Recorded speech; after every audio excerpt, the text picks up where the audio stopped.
In 2010, a man named Rolando Mendoza hijacked a bus full of tourists in Manila, the Philippines.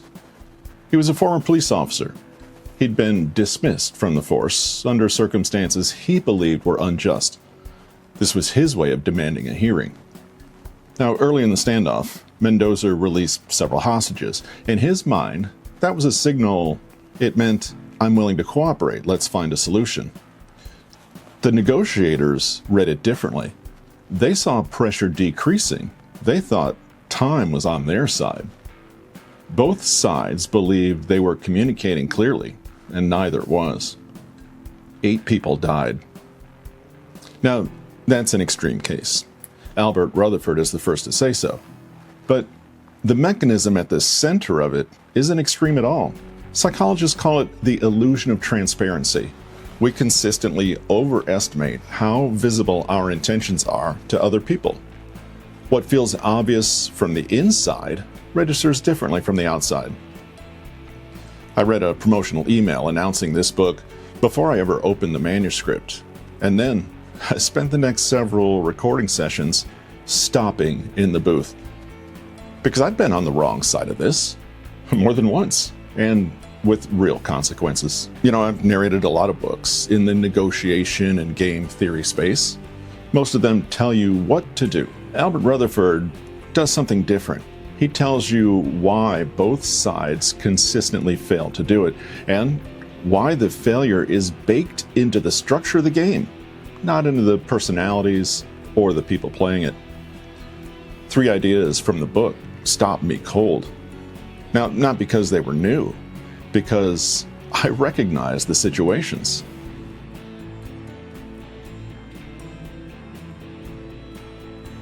Here's what Albert Rutherford identifies as the core failure in most negotiations: not aggression, not dishonesty, not even a mismatch of goals. The signal was never sent, or it was sent but garbled, or it was sent, received, and misread.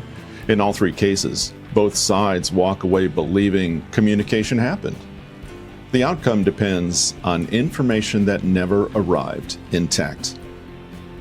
The illusion of transparency is the psychological mechanism underneath this. Once you know your own priorities, they feel visible. Your constraints feel shared. Your reasoning feels obvious. So you hint instead of stating. You position instead of saying the sentence. The seller mentions the deadline twice and believes they've communicated urgency. The buyer hears a standard pitch. The employee's discomfort with the offer feels unmistakable to her. The manager thinks she's just opening the conversation. Albert Rutherford makes a point that I want to sit with for a second, because it cuts against the standard advice. More explanation doesn't fix this. In fact, more explanation usually just makes you more confident that you've been understood, and that is not the same thing. I know this from the booth. When I'm voicing a character who's hiding something, who knows something the other character doesn't, the performance instinct is always to signal more. A beat here, a hesitation there, lean into the subtext. But the listener only hears what I actually say out loud. The subtext I'm performing is invisible to them unless I've built the baseline for it. The fix, Albert Rutherford says, is not more positioning. It's one sentence said plainly.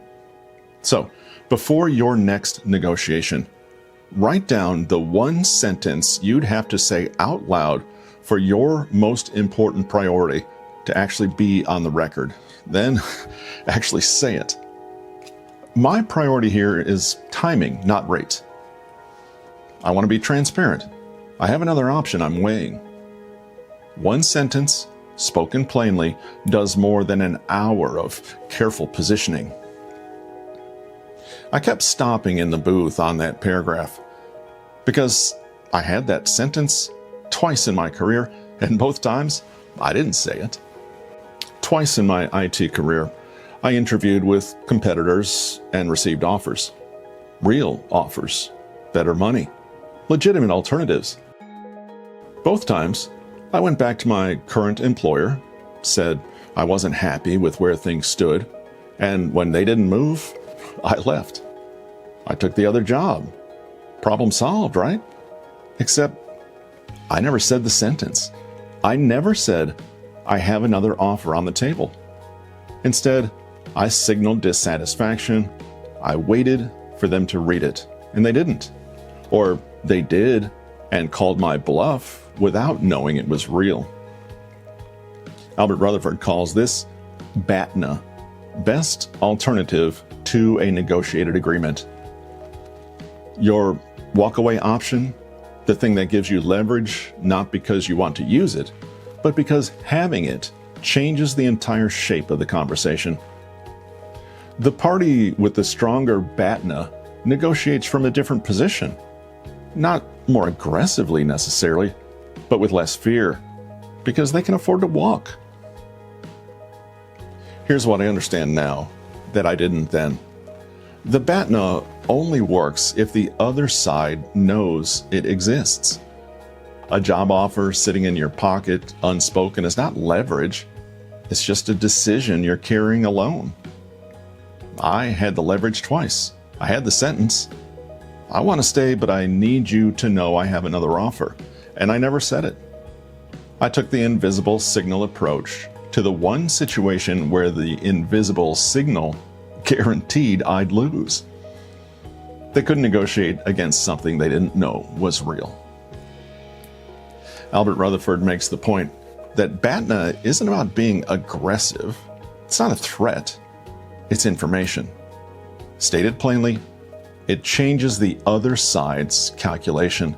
Unstated, changes nothing except your own anxiety level. The sentence I never said would have done in 30 seconds what 2 years of dissatisfaction couldn't. Now, there's a chapter in here about something called the iterated prisoner's dilemma, a game theory problem about what happens when you play the same game against the same opponent repeatedly. In 1980, a political scientist named Robert Axelrod ran a tournament, submitted strategies, competed across hundreds of rounds. The winning strategy had 2 rules. Cooperate on the first move, then do whatever the other player did last time. That's it. They called it tit for tat.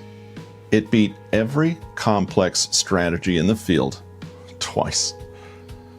What Axelrod found was that in any game you play more than once, the tactics that win a single round consistently lose the long game.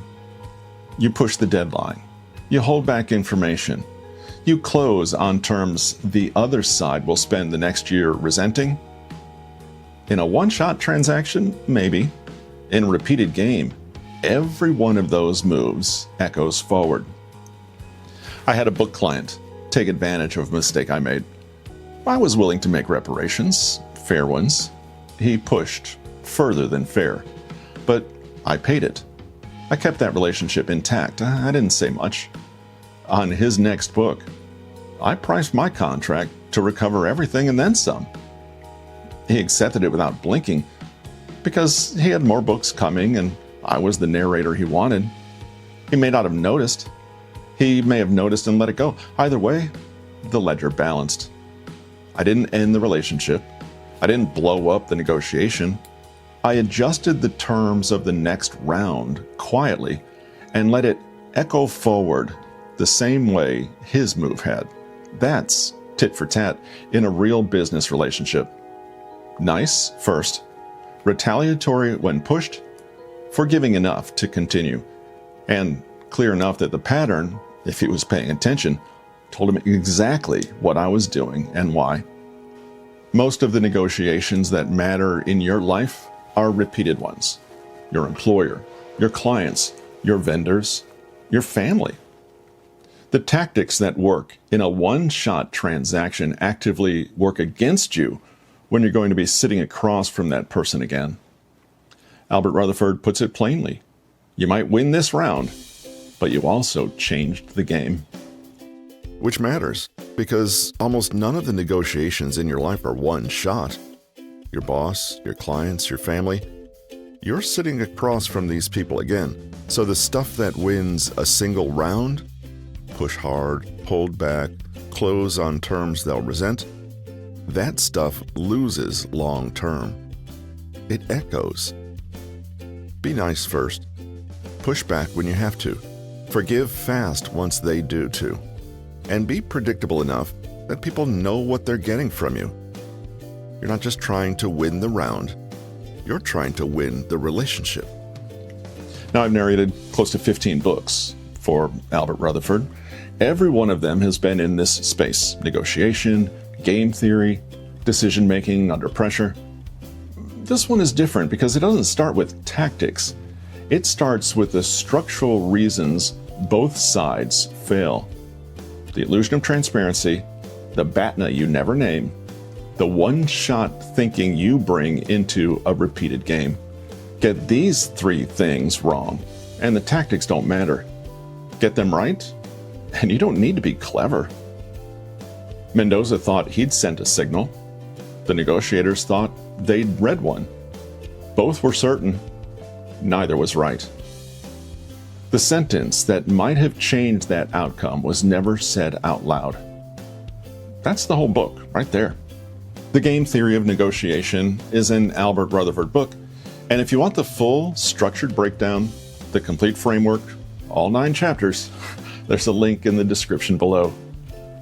Here on this channel, what lands from inside the booth, from inside the material, from whatever I've lived that connects to it. If that's worth your time, please subscribe.